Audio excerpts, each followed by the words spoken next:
لا أقسم بهذا البلد ഈ രാജ്യത്തെ മക്കയെ കൊണ്ട് ഞാൻ സത്യം ചെയ്തു പറയുന്നു. وأنت حل بهذا البلد നീയാവട്ടെ ഈ രാജ്യത്തെ നിവാസിയാണ് താനും.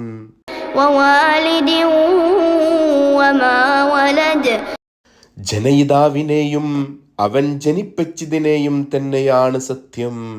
لقد خلقنا الإنسان في كبد തീർച്ചയായും മനുഷ്യനെ നാം സൃഷ്ടിച്ചിട്ടുള്ളത് പ്രയാസം സഹിക്കേണ്ട നിലയിലാകുന്നു. أيحسب أن لن يقدر عليه أحد അവനെ പിടികൂടാൻ ആർക്കും സാധിക്കുകയില്ല എന്ന് അവൻ വിചാരിക്കുന്നുണ്ടോ?